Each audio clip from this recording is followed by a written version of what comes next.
एक में जो हमारा एक्सरे लिया जाता है हमारे शरीर का, तो एक्सरे लेने के बाद हमारी शरीर एक्सरे मशीन में कैसी रहती है हड्डी, उसकी फ़ोटो हमने भेजा है।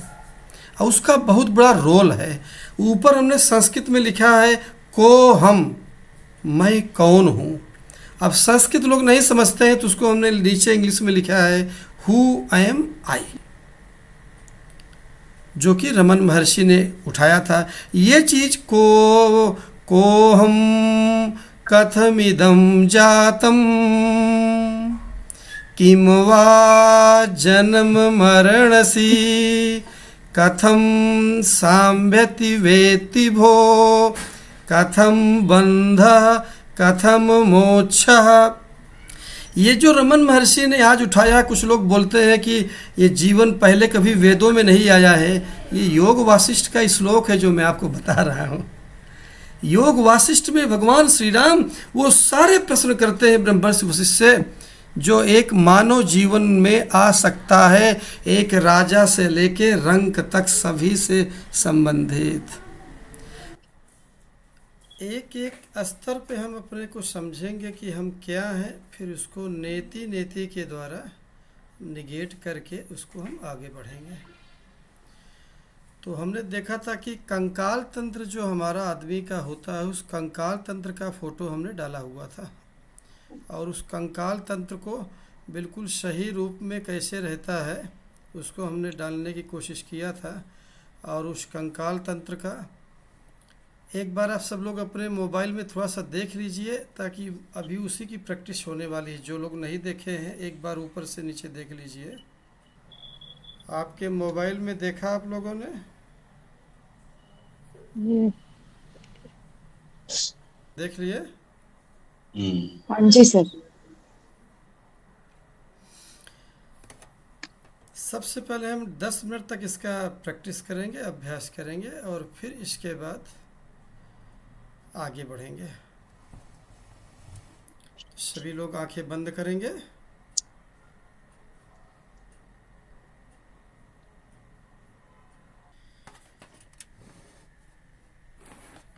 शरीर को भीतर से पूरा ढीला छोड़ देंगे।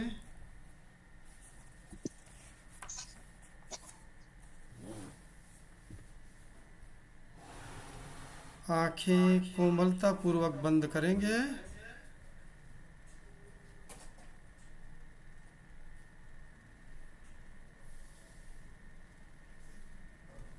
पूरे शरीर का जो स्केलेटन सिस्टम है, जो कंकाल तंत्र है, जो हड्डी का ढांचा है, उसको विजुलाइज करेंगे। तो जिस तरह से हमने फोटो भेजा है उसी तरह से एक मानव का कंकाल तंत्र होता है। बंद आंखों से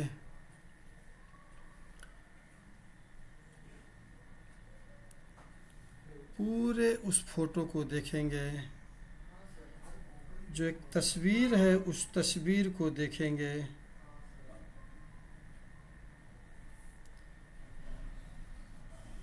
पूरे कंकाल तंत्र का एक मानस दर्शन करेंगे।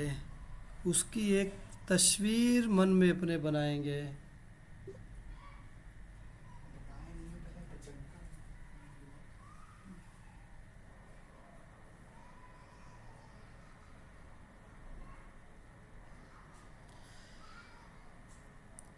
हमारी शरीर 206 206 अलग अलग हड्डियों से बना हुआ है।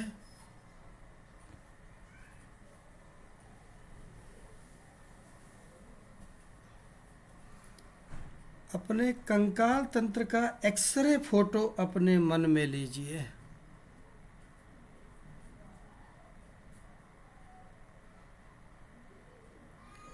जो फोटो हमने ग्रुप में भेजा है वो आपके कंकाल तंत्र की एक्सरे फोटो है।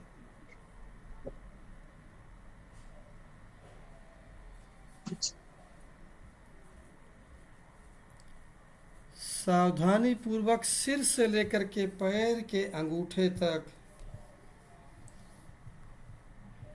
पूरे कंकाल तंत्र का निरीक्षण करेंगे।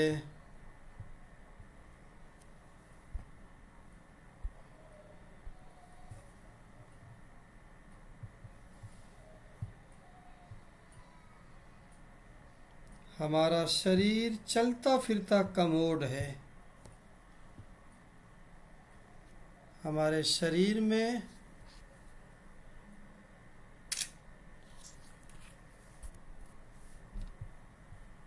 केवल मल मूत्र भरे पड़े हैं।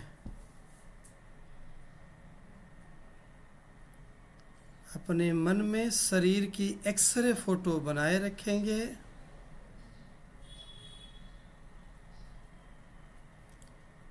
पूरा शरीर चलता फिरता कमोड है। मल मूत्र शरीर में भरा पड़ा है। जो पसीना निकलता है उससे गंदगी आती है। ये हमारा शरीर मरण धर्मा है, नश्वर शरीर है।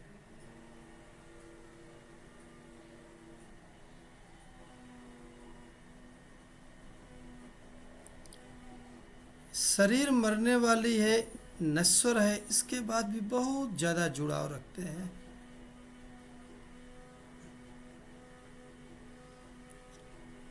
हमारे जीवन का बहुत ज़्यादा समय इस शरीर के लीपा पोती में हम लगा देते हैं। पूरे प्रैक्टिस के दौरान अपने कंकाल तंत्र का, स्केलेटन सिस्टम का एक्सरे फोटो मन में रखेंगे।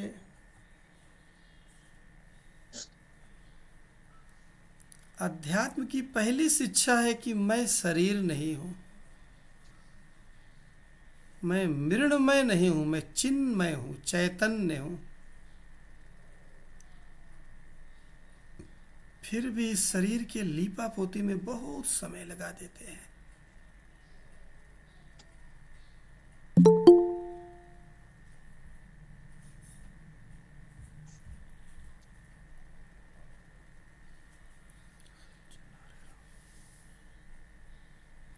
चैतन्य भाव पूरा धीरे धीरे पक्का हो जाता है।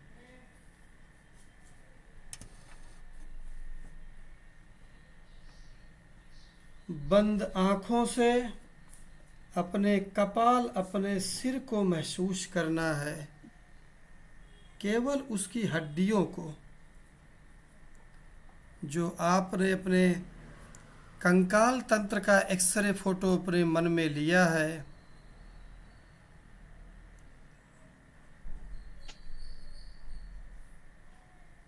उस खोपड़ी का केवल अनुभव करना है।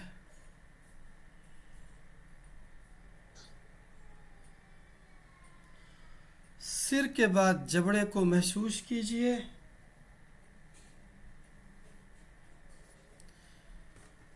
जो हमने एक्सरे फोटो भेजा है, उस एक्सरे फोटो में देखिए आंखों में कैसे छेद है। आंखों में छेद को महसूस करेंगे। दोनों कान के छेद को महसूस करेंगे।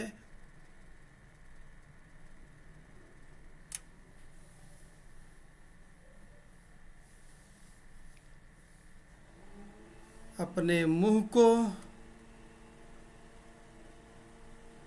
चिन्ह और दांतों को,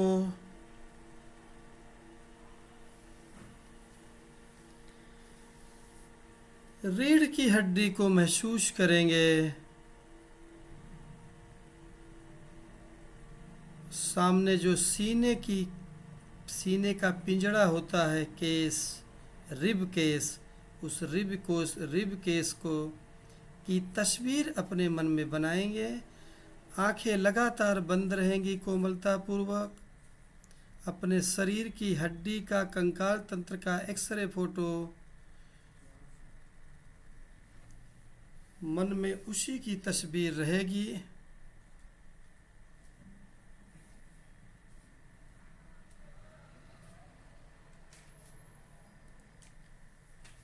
दोनों कंधों को महसूस करेंगे। कंधों की जो हड्डियां हैं, कंकाल तंत्र है।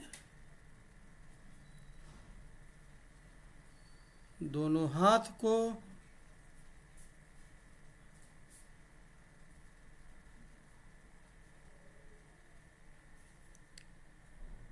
सभी उंगलियों की जो हड्डियां हैं उसको भी मजबूत करेंगे।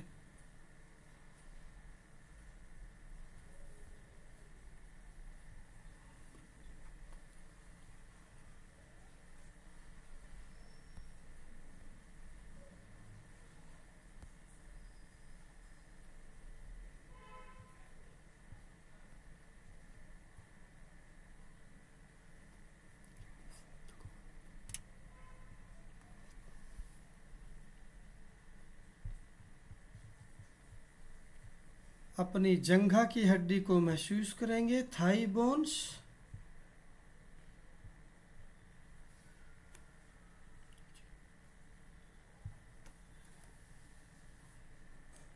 नी बोन्स, दोनों घुटने की हड्डी को महसूस करेंगे।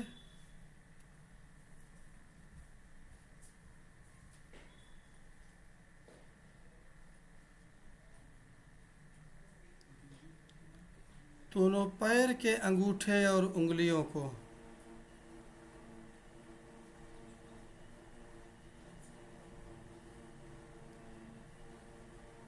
अभी एक साथ सिर से लेकर पैर के अंगूठे तक के जो कंकाल तंत्र है उसका पूरा अपने मन में तस्वीर बनाएंगे।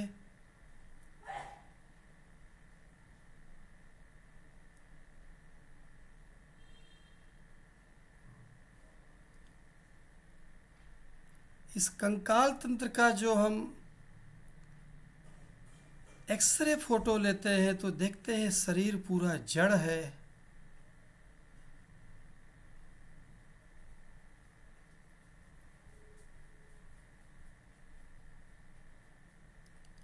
बिना चेतना के इस शरीर का कोई अस्तित्व नहीं है। हम चैतन्य हैं। इस मांस और हड्डी से बना शरीर मैं नहीं हूँ। मैं वो शाश्वत चेतना हूँ जो सत, चित और आनंद है।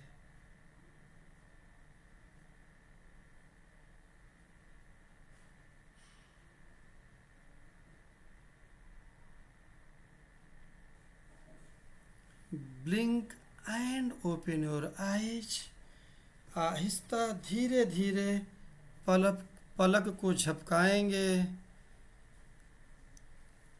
और धीरे धीरे आंखें खोलेंगे।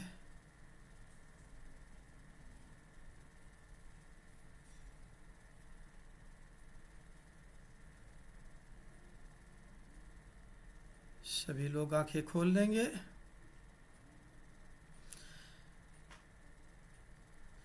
कोई भी जो साधना करते हैं उसके दो पहलू होते हैं, ज्ञान पक्ष होता है और एक अभ्यास। इसको और हम बोलते हैं तो सिद्धांत और साधना। सिद्धांत मतलब उसका ज्ञान का पहलू क्या है। तो जो ज्ञान का पहलू है उस पहलू के बारे में हम फर्स्ट प्रैक्टिस के बारे में डिस्कस करेंगे आधे घंटे तक, 30 से 40 मिनट। लास्ट में फिर से 10 मिनट का मेडिटेशन करेंगे। जब फर्स्ट हम करते हैं और लास्ट 2 बार करते हैं, चूँकि हम लोगों की आदत है तो थोड़ा सा प्रैक्टिस भी ज़रूरी है। हमने बताया था कि इंटीग्रेटेड प्रोग्राम है। इंटीग्रेटेड प्रोग्राम का ये विजन कहाँ से दिया था? योग वासिष्ठ में स्वयं ब्रह्मर्षि वशिष्ठ ने भगवान श्री राम को बताते हैं, द्वौ क्रमो चित्तनाशाय योगो ज्ञानो च राघव, योगस तद्वृत्तिरोधा ज्ञानम सम्यक वेच्छा। योग मार्ग और ज्ञान मार्ग हम दोनों को साथ में लेके चल रहे हैं। जो सबसे बड़ा चैलेंज है, हम सभी लोग जितने भी हैं यहाँ पे सभी लोग मैच्योर्ड लोग हैं, सबसे बड़ा चैलेंज जो अपना है कि काम तो करना है, कुर्वन्नेविः कर्माणि, लेकिन नए कर्म ना जुड़े। ये सबसे बड़ी हमारी सबकी ज़रूरत है। क्यों? क्योंकि जब नए कर्म जुड़ते हैं तो हम जीवन मुक्त जीवन नहीं जी पाते हैं। विदेह मुक्ति, जीवन मुक्ति, उसके सबसे बड़े आदर्श कौन रहे हैं? राजा जनक।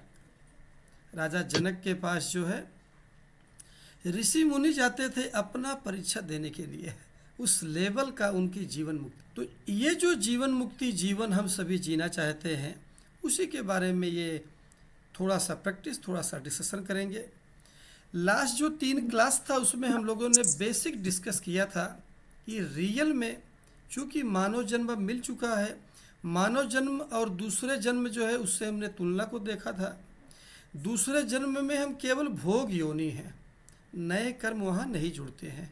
अगर हम पुण्य करते हैं तो देव योनि मिलती है, दूसरी भाषा में स्वर्ग मिलता है, और अगर हम पाप करते हैं तो नीचे की योनियाँ, पशु पक्षी कीट पतंगे, ये सब चीज़ें मिलती हैं।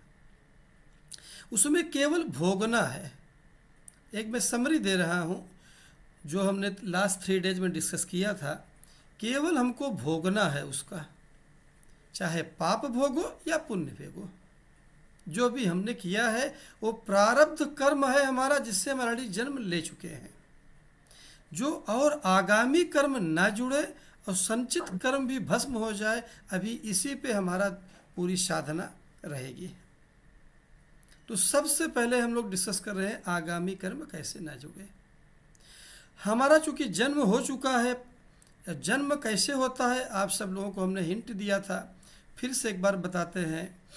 जिस समय हम अपने देह को, बॉडी को छोड़ते हैं, उस समय हमारी वासना कैसे रहती है, जो हमारे पूर्व जन्म, पिछले जन्म, शरीर छोड़ते समय हमारी वासना कैसी थी, वो डिसाइड करता है हमारा अगला जन्म कहाँ मिलेगा।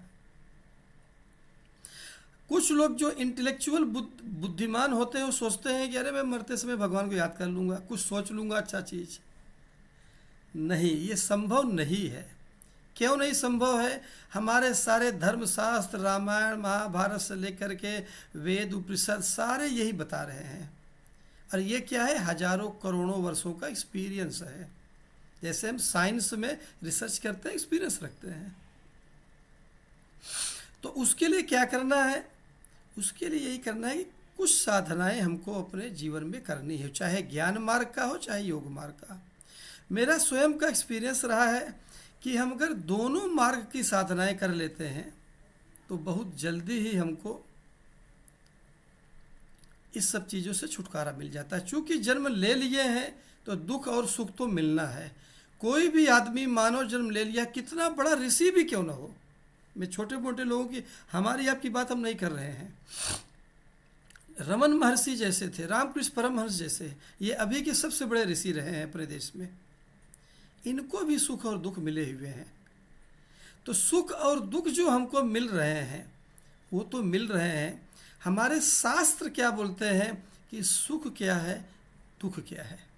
यही हमारा सबसे बड़ा प्रश्न है जो पिछले 3 दिन में हमने उठाया था। पूरे वेदांत को, पूरे शास्त्रों को हमने 2 चीज़ों में, 2 शब्दों में, मात्र 2 शब्दों में कैसे उसका समरी दे दिया था, उसका इसेंस दिया था, उसका सारांश पूरा हमने दे दिया था। हमने बोले हमारे शास्त्रों ने दिया हुआ है। अभी देखिए, सबके पास तो समय इतना नहीं है। आप लोग, मैंने अपना परिचय उस दिन दिया था, करीब 99 से मैं लग गया था और 2005-06 के बाद तो मैं पूरी तरह से लग गया था। करीब 15-20 साल से डे नाइट शास्त्रों के गुरुओं के अंडर में, शास्त्रों के परिपेक्ष में अध्ययन करते करते, साधना करते करते तब जाके चीज़ें मिली। अब जिनकी उम्र 70 साल 80 साल हो गई, अगर वो 20 साल शास्त्र ही पढ़ेंगे तो फिर कब वो अपनी साधना करेंगे? अगर शास्त्र ही पढ़ेंगे तो अभी ज़रूरत क्या है कि उसको शॉर्टकट में कैसे चीज़ों को समझ लिया जाए। तो हम लोगों ने ये देखा कि सुख और दुख, चूँकि हमने जन्म ले लिया है तो सुख दुख होना है। क्यों होना है? हम लोगों ने उस दिन एक श्लोक भी पढ़ा था, परान चिखान व्यत्रिण तो स्वयंभू। फिर इसके बाद हमने देखा कि अगर हमारा मन बाहर की तरफ भाग रहा है तो हमको बिल्कुल व्याकुल परेशान नहीं होना है, क्योंकि हमारी इंद्रियां और मन बाहर के लिए ही बने हैं। तो हम लोग कहाँ गलती कर रहे हैं? हम लोग गलती कर रहे हैं, हमारा भीतर के लिए क्या बना है उसको हम समझ नहीं पा रहे हैं। मन और इंद्रियां अगर बाहर जा रही हैं तो कठोपनिषद में यमराज जो है नचिकेता से बहुत डायरेक्ट क्लियरली बोलते हैं, कश्चित धीरः, कभी कभी कोई धीर वीर विवेकी, धीर माने विवेकी आत्मज्ञानी ऐसा आता है जो कि उसका प्रश्न लुक इनसाइड, प्रत्येक आत्मन, अपने मन को अंदर की तरफ लेके आता है। और जब मन को अंदर की तरफ लेके आता है तो क्या करता है, अमृतत्वम इच्छन, वो भी एनालिसिस करता है, क्या सुख है, क्या दुख है, क्या आनंद है, क्या अमरता है, क्या मरना क्या है, उसका एनालिसिस, उसकी इंक्वायरी शुरू हो जाती है।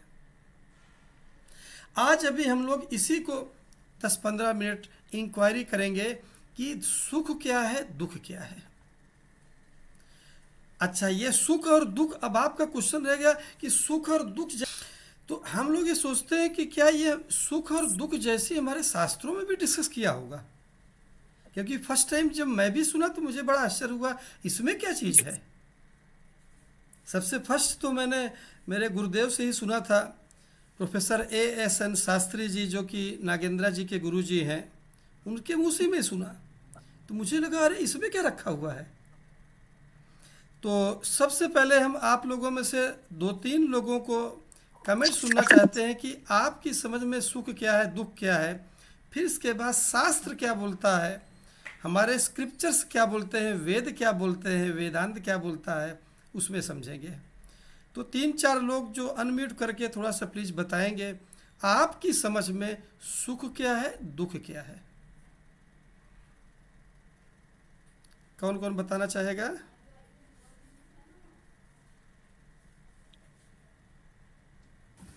मेरा ख्याल सुख है जब हम अंदर से खुश हैं, और दुख है जब अपने आप से ही खुश नहीं। बहुत बढ़िया। हेडमैन रमनपुरी सर ने एक बहुत सिंपल में टू द पॉइंट प्रैक्टिकल परिभाषा इन्होंने दिया। हमको ऐसे ही बोलना चाहिए। प्रैक्टिकल क्या है, हम अंदर से खुश हैं तो ठीक है, हमारे पास सुख है, और अंदर से दुखी है तो हमारे पास दुख है।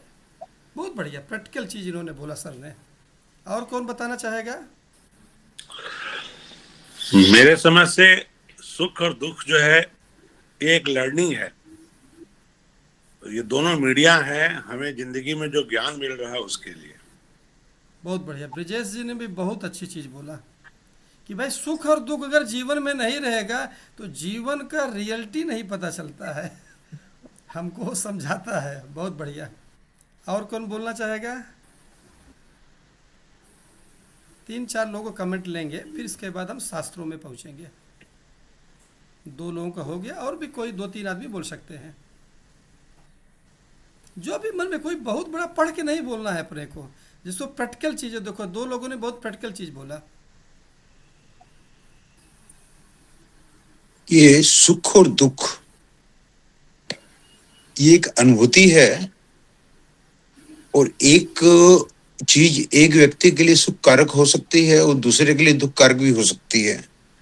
तो ये जैसे हम अपने को कल्टीवेट करते हैं और इससे थोड़ा सा ऊपर उठते हैं तो सुख दुख की भावना से परे हो जाते हैं, फिर वो दोनों समान लगते हैं।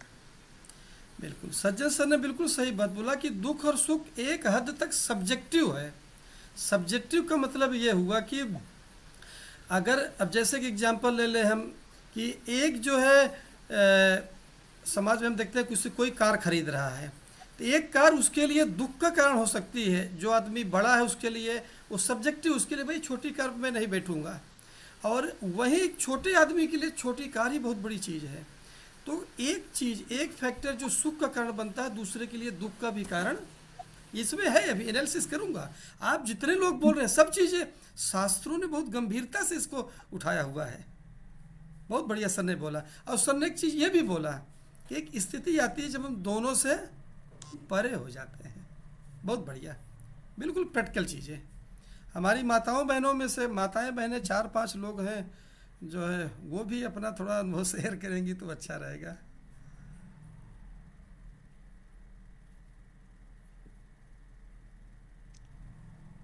कोई बोलना चाहेगा माताओं बहनों में से? सुख और दुख हमारी सोच पे डिपेंड करता है कि हम कैसे कोई चीज को ले रहे हैं। जैसे इन भाई साहब ने बोला, ये यस, हमारी ये सब थिंकिंग पे डिपेंड करता है कि कैसे हम चीज को ले रहे हैं उसको। बिल्कुल, ये भी एक हद तक सही है। वही जो सज्जन सर ने बोला कि एक चीज़ आदमी के लिए अगर आप पॉजिटिव हो तो उसी को पॉजिटिव ले सकते हो, और निगेटिव में लोगे तो निगेटिव हो जाएगा। और कोई बोलना चाहेगा? चलो आगे बढ़ते हैं।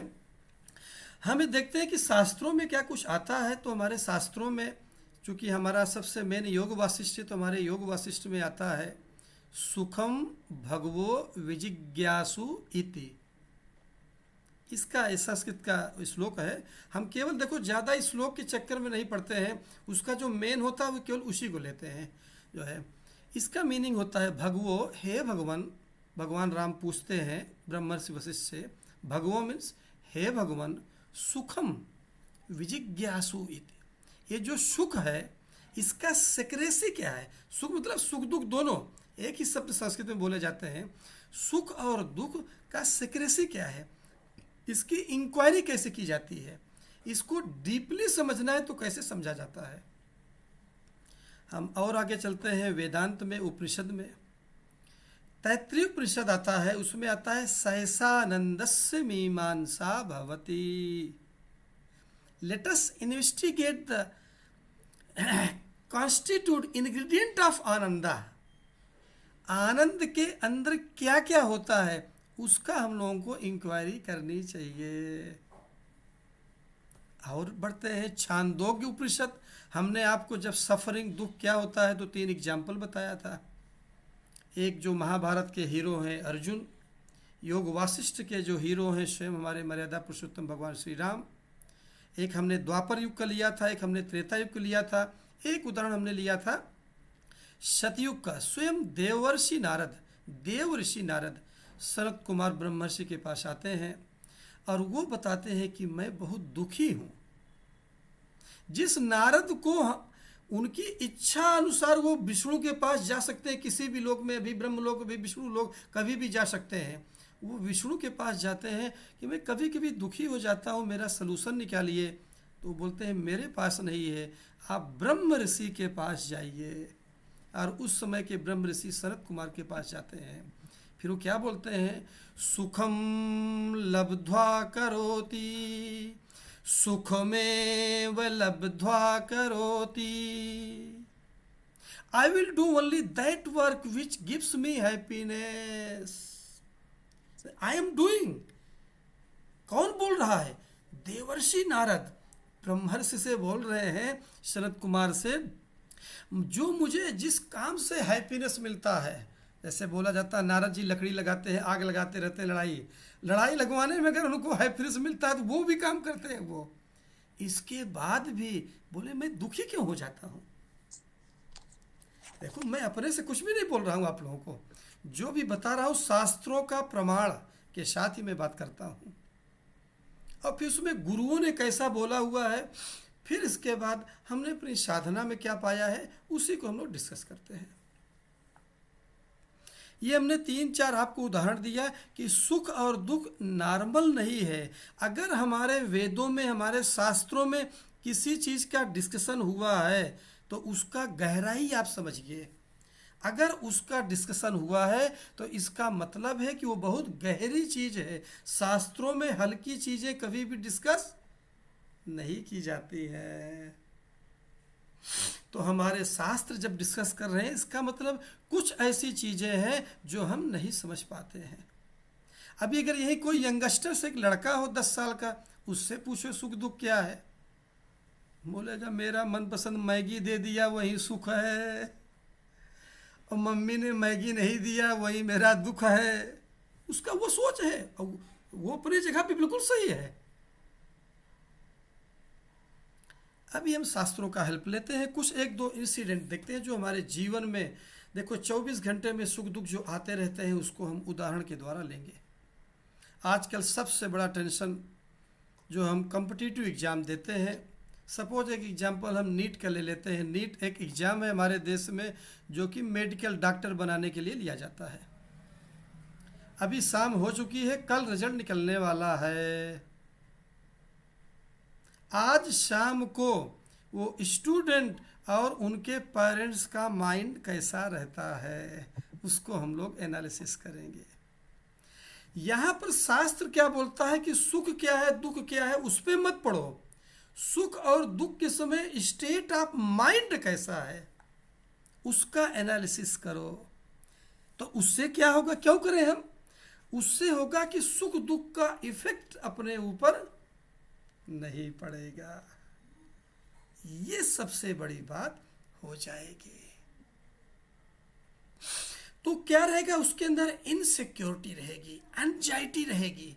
अब केवल बच्चे के लिए नहीं, पेरेंट्स के ऊपर भी रहेगा, फियर भय भी रहेगा, डाउट भी रहेगा उसको। क्या डाउट रहेगा उसको, अब ये पेरेंट्स और बच्चों का ऑल ओवर इंडिया में जहाँ भी, अब कल निकलने वाला आज क्या रहेगा, कितना नंबर आएगा, गवर्नमेंट सीट मिलेगी कि प्राइवेट सीट मिलेगी, मैनेजमेंट कोटा तो नहीं मिल जाएगा, प्राइवेट कॉलेज तो नहीं मिल जाएगा, अच्छा कॉलेज, मेरे एग्ज़ाम मेरा बहुत अच्छा हुआ है, अच्छा कॉलेज मिलेगा कि नहीं मिलेगा। इनसिक्योरिटी, एंजाइटी, अंदर भीतर उबाल ले रहा है उसका मन की स्पीड।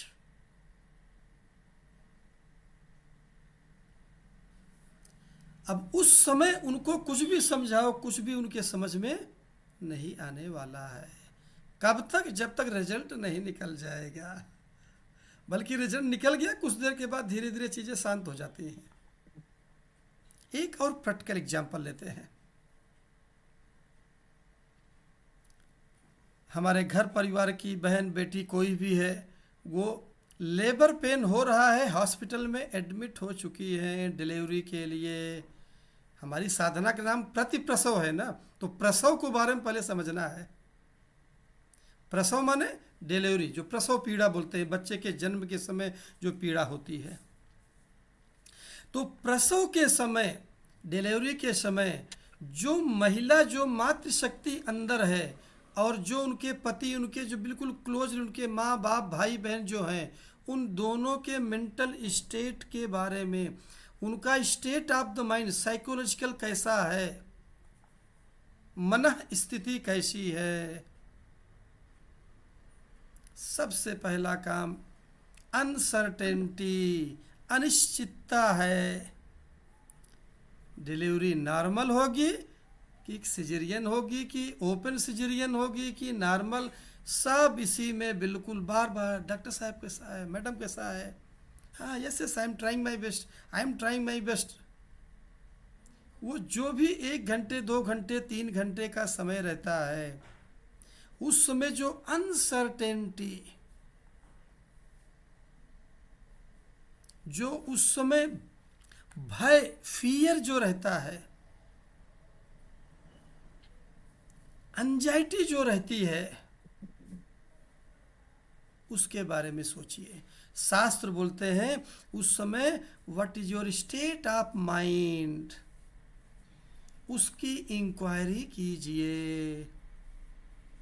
हमने बहुत प्रैक्टिकल एग्जाम्पल हम ले रहे हैं, और सब लोग इससे एग्ज़ाम देना, एग्ज़ाम तो जो बिजनेसमैन है बिजनेस में पैसा लगाते हैं उस चीज़ का, जो जॉब करते हैं, और प्रसव पीड़ा तो हर घर में हुआ है, इसलिए उसके बारे में हर आदमी उससे गुजरा हुआ है। अब अगले आगे बढ़ते हैं, राग और द्वेष। जो सज्जन सर भी बोले थे कि हाँ, एक आदमी के लिए कभी कोई सुख होता है, दूसरे के लिए दुख। बेस्ट एग्जाम्पल, जो हम लोग कोई गाड़ी घोड़ा खरीदते हैं तो एक स्टेटस जो सिंबल होता है, और कुछ लोगों का रहता है अरे भाई उनके पास नहीं है मेरे पास, ये राग द्वेष। हमारे शास्त्र बोलते हैं कि हमारे शरीर के, मन के अंदर जो भी फिजियोलॉजिकल साइकोलॉजिकल जो भी काम होता है, वो सारे प्राण के कारण होते हैं। That is pranic vibration, pranic pulsation. वो आगे और डिस्कस करेंगे तो पूरा समझ में आएगा, अभी मैं उसमें ज़्यादा नहीं जाना चाहता हूँ। ये चूँकि हो सकता है कुछ लोग फर्स्ट टाइम सुने होंगे तो उनको, अब एक एग्जांपल उसका ले लेते हैं। कोमा में कोई पेशेंट है, ये कोई न कोई हम लोग देखते रहते हैं, कभी किसी का एक्सीडेंट हो गया सुनते रहते हैं, जो है कोमा में आदमी चला जाता है। कोमा वाले आदमी के लिए सुख दुख की विवेचना कैसे करेंगे? जिसको कोमा है उसका केवल पल्स चल रहा है और कुछ भी नहीं चल रहा है। वो पल्स क्या है? प्राणिक पल्सेशन है। गतिश्च प्राणश्च, प्रश्नोपनिषद में आता है, उपनिषदों में, वेदांतों में प्राण की परिभाषा, जहां where there is a movement that is prana. तो हमने कोमा का एग्जाम्पल ले लिया। अब हम ये देखते हैं कि जितने वर्ड हमने देखा ये है क्या चीज, क्या सभी शब्दों को हम एक दो शब्दों में ला सकते हैं कि नहीं ला सकते हैं? क्या क्या वर्ड हमने देखा जब से हम एनालिसिस कर रहे हैं? एक हमने देखा एंजाइटी, बच्चे को बिल्कुल माँ बाप सब टेंशन में, एंजाइटी है, कल रिजल्ट निकलने वाला है, अभी तुरंत होने वाला है और हमको तुरंत देखना है, तो एंजाइटी, इनसिक्योरिटी। फिर हमने देखा फियर, फियर तो आहार मैथुनम, आहार निद्रा भय मैथुनम चा, ये चार चीज तो सब में कॉमन है। जो भी आदमी जन्म लिया, अगर कोई बोले मुझे भय नहीं लगता है तो वो झूठ बोल रहा है। आहार, खाना तो खाना है, निद्रा आनी है, भय मैथुनम, ये चारों चीजें कॉमन है, केवल आदमी में नहीं जो है, ये तो पशु पक्षियों सभी में कॉमन है। अनसर्टेनिटी हो रही है, लेबर पेन में हमने क्या देखा? प्रसव पीड़ा हो रही है, अनिश्चितता बनी हुई है, और सारी चीज है। इसमें एक गुण और ऐड हो गया, अनसर्टेनिटी।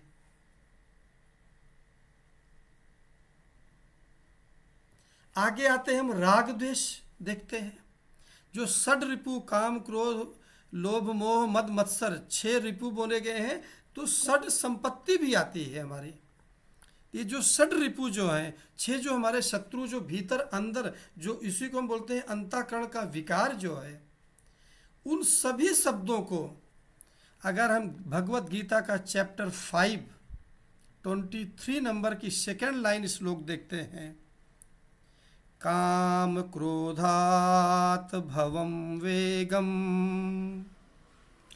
सा युक्तः सा सुखी नरः। देखिए भगवान कृष्ण बोल रहे हैं काम क्रोध, एक दो शब्दों को उन्होंने दिया है, इसका मतलब ये नहीं कि केवल काम क्रोध ही है। ये जितने वर्ड हमने यूज किया, सभी शब्दों को एक शब्द में ले सकते हैं, उसका नाम है वेग, फास्टनेस, स्पीड।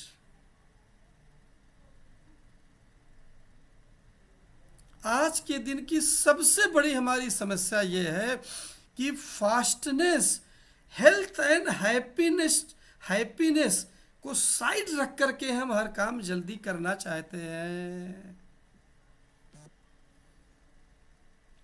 तो जब भी आप दुखी होते, आपको क्या करना है पीस के लिए? 24 घंटे में अभी से लेकर के शाम को सोने के पहले, कल सुबह उठते हैं, कल दिन भर सभी लोग इस बात को सब लोग ध्यान देंगे कि हमारा कहीं हमारे माइंड में स्पीड, फास्टनेस तो नहीं है। अभी हमारा समय हो रहा है मेडिटेशन के लिए, तो अभी मैं कंक्लूड कर रहा हूं आज के सेशन को। कल इसका और एक डीपर पहलू है और गहरा चीज। आप बोले अरे हमने तो ऐसा कभी सोचा नहीं। अच्छा, अभी हम लोग केवल दुख का एनालिसिस कर रहे हैं, कि दुख के बाद सुख का भी एनालिसिस करना है। और जब दोनों एनालिसिस हो जाएगा, तब आप बोलेंगे अरे हमने तो इस तरह से कभी जीवन को देखा ही नहीं।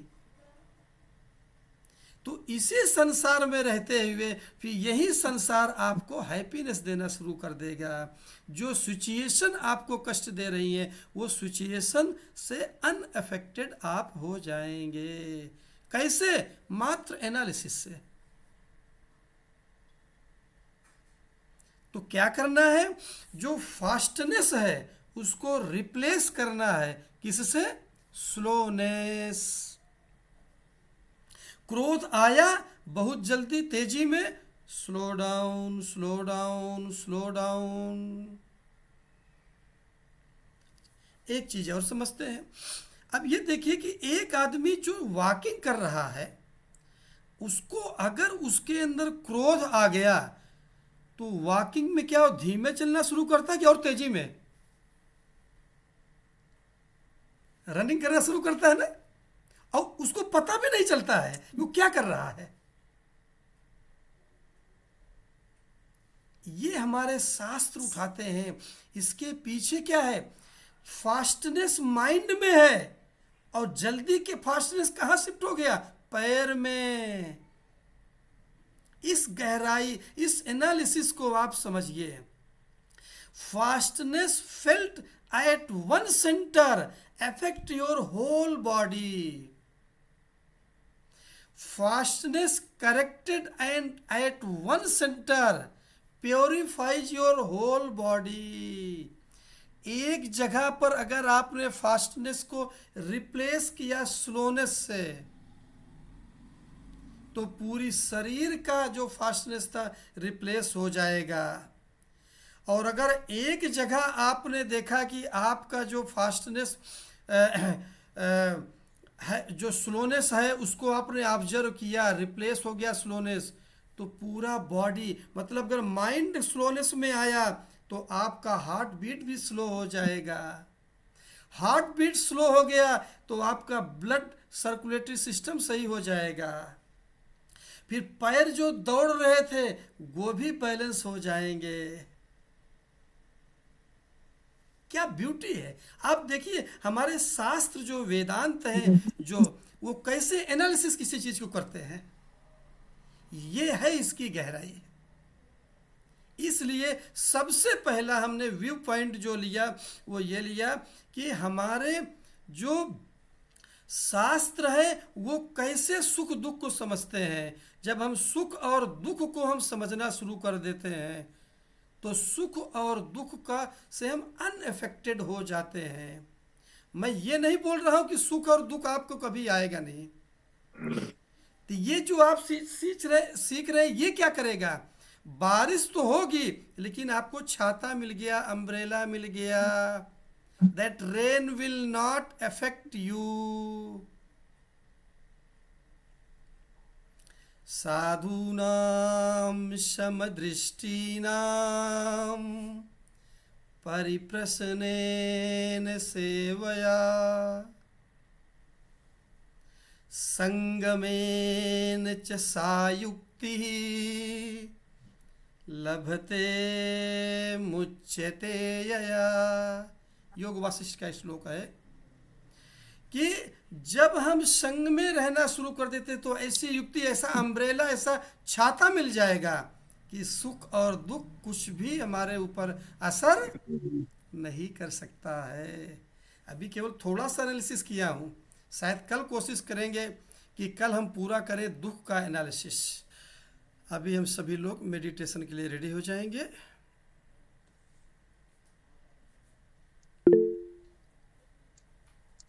Sit straight, close your eyes gently.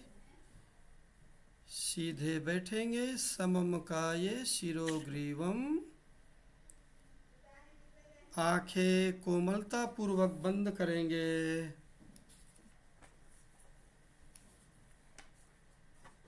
एकांत का अनुभव करेंगे।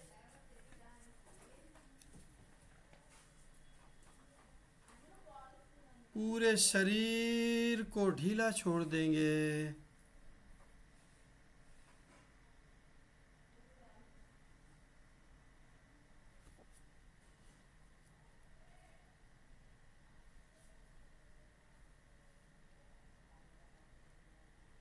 पूरे शरीर हमारी ढीली हो रही है।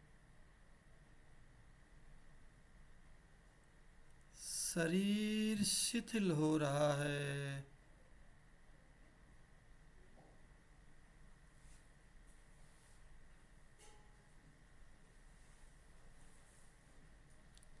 शरीर शिथिल हो रहा है।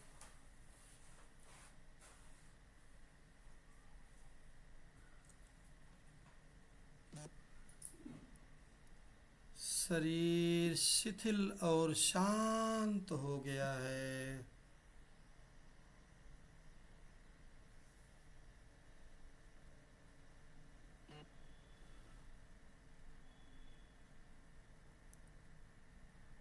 सांस आ रही है, जा रही है, महसूस करेंगे।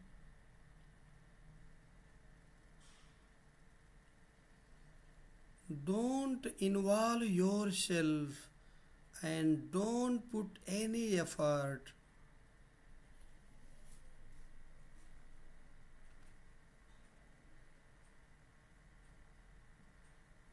सांस शरीर में आ रही है, जा रही है। आप अलग हैं, शरीर अलग है।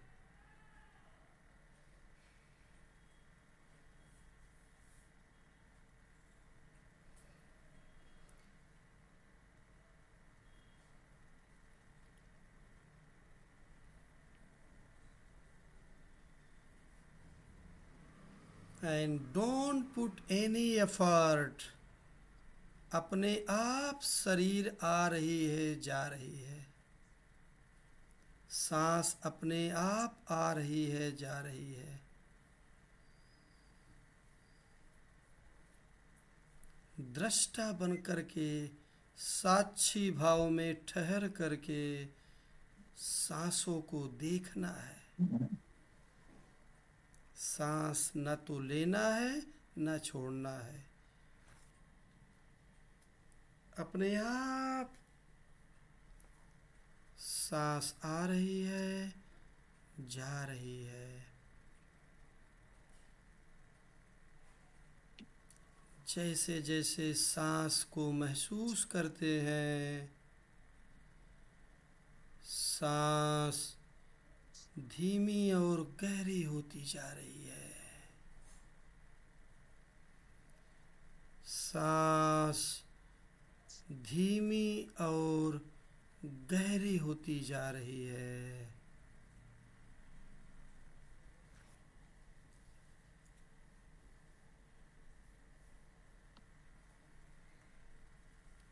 सांस शांत हो रही है।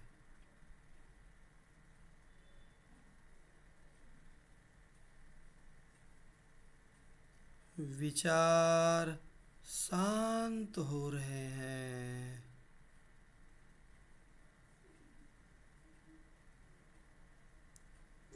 विचार शांत हो रहे हैं।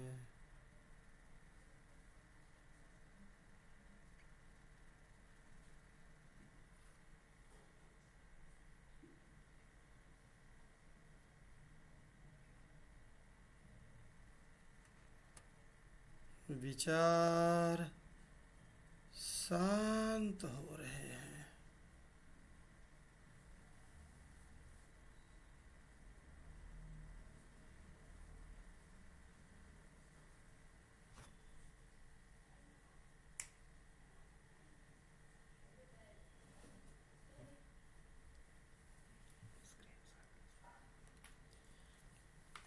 विचार शांत हो गए हैं। सब कुछ मौन हो रहा है।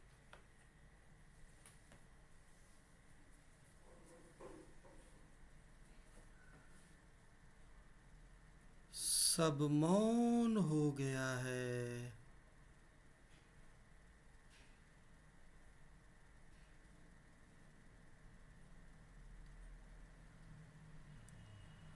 सब मौन हो गया है।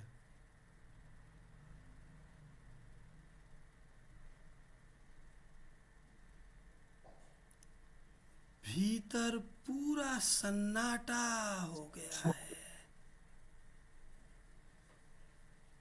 Pin drop silence inside.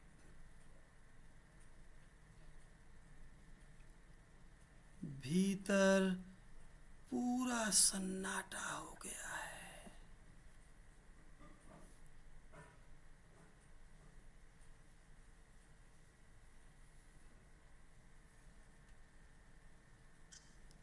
कुछ देर तक भीतर की शांति को महसूस करेंगे।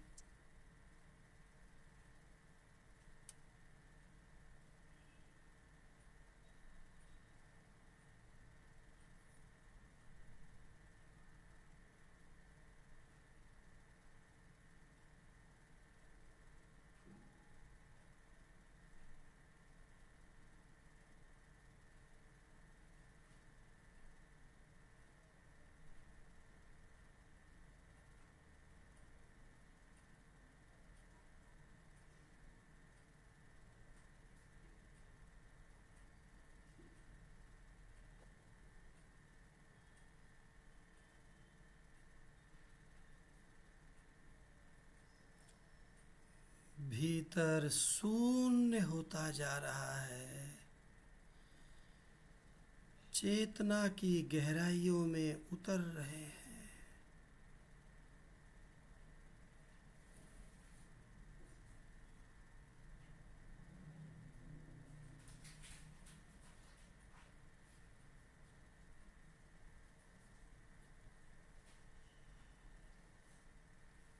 मन पूरा शांत हो गया है।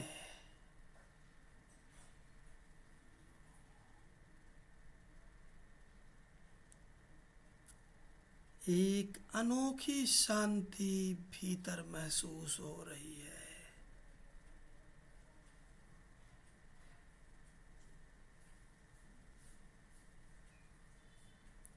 ऐसी शांति जिसमें आप हो ही नहीं।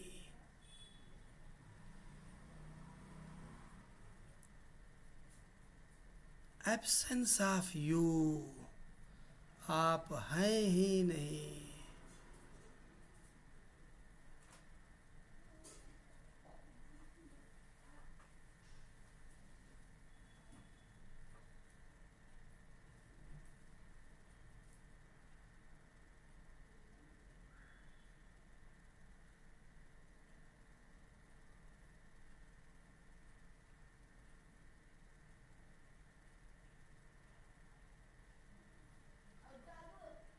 गहरी सांस लेंगे और धीरे धीरे आंखें खोलेंगे।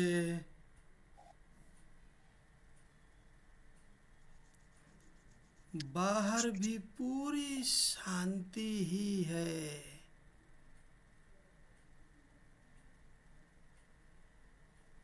आहिस्ता आहिस्ता धीरे धीरे आंखें खोलेंगे। Blink and open your eyes. बाहर भी पूरी शांति ही है। हाथ जोड़ेंगे, शांति मंत्र अपने आप में पूर्णता का, that you are a complete अनुभव करते हुए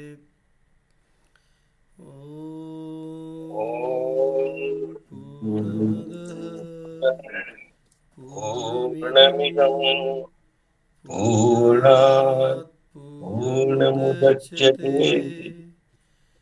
पूर्णस्य पूर्णमादाय पूर्णमेवावशिष्यते।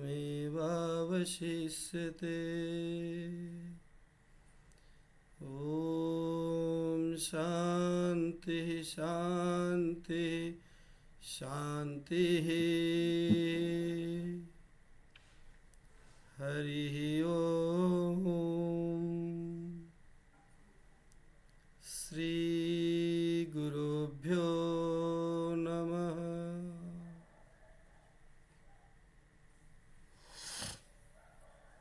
सभी लोग आंखें खोल लेंगे। कल हम इसी को और आगे बढ़ाएंगे कि दुख का और गहरा पहलू क्या है। और ज्ञान मार्ग की ये खासियत है कि जब हम उसके पहलू को समझेंगे तो उससे हम दूर हो जाते हैं। दुख हमारे जीवन से दूर हो जाएगा। केवल समझने से दुख दूर हो जाएगा, ये मात्र सनातन धर्म में केवल वेद ही, वेदांतों में ही या योग वासिष्ठ इसी में बात होती है। आप सभी को प्रणाम।